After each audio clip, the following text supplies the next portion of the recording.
Hi అండి, welcome back to Asvi cooks. ఈ రోజు వీడియోలో మీకు ఇన్స్టెంట్ గా తయారు చేసుకునే బ్రేక్ఫాస్ట్ రెసిపీని చూపించబోతున్నాను. పిల్లలకి ఎప్పుడు వేసే దోశలే కాకుండా అప్పుడప్పుడు ఇలా రవ్వ దోశలు వేసి చూడండి.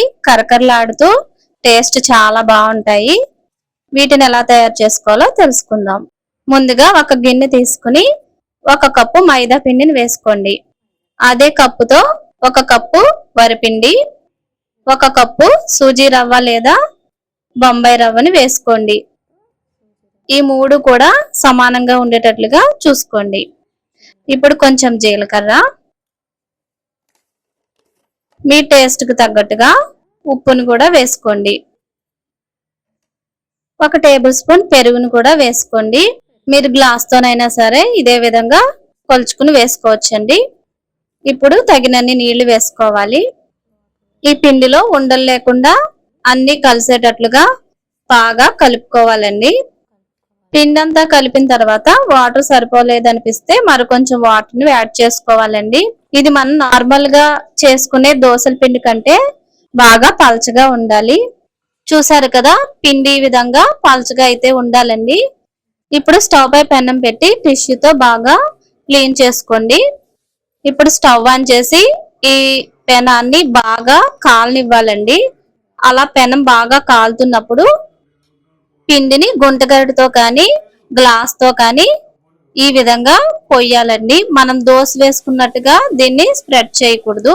ఈ విధంగా పోసి వదిలేయాలి. పిండి చిక్కగా ఉందంటే దోశ అనేది మనకు దలసరగా వచ్చేస్తుందండి. ఇప్పుడు ఈ దోశ పైన సన్నగా తరిగిన ఉల్లిపాయ ముక్కలు, పచ్చిమిరపకాయ ముక్కలు, మీకు ఇష్టమైతే కొంచెం అల్లం తరుగును కూడా వేసుకున్నా బాగుంటుందండి. ఇప్పుడు కొన్ని వేయించుకున్న వేరుశనగ గుళ్ళను కూడా వేసుకోండి. చాలా బాగుంటాయి రవ్వ దోశలోకి. పైన కొంచెం ఆయిల్ వేసుకుని మీడియం ఫ్లేమ్ లో దోరగా కాల్చుకోవాలండి. ఈ రవ్వ దోశ కాల్చడానికి టైం ఎక్కువ పడుతుందండి. ఇలా రవ్వ దోశ కాలిందనడానికి మనకు హోల్లో నుంచి కనిపిస్తుందండి. అప్పుడు దీన్ని తిరగవేయకుండా మడత పెట్టుకుంటే సరిపోతుంది. రెండో వైపున కాల్చాల్సిన అవసరం లేదండి.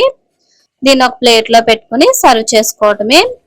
మరొక దోశ వేసుకునేటప్పుడు పెనాన్ని మరలా క్లీన్ చేసుకుని వేసుకున్నామంటే దోశలు నలుపు రాకుండా చక్కగా వస్తాయండి.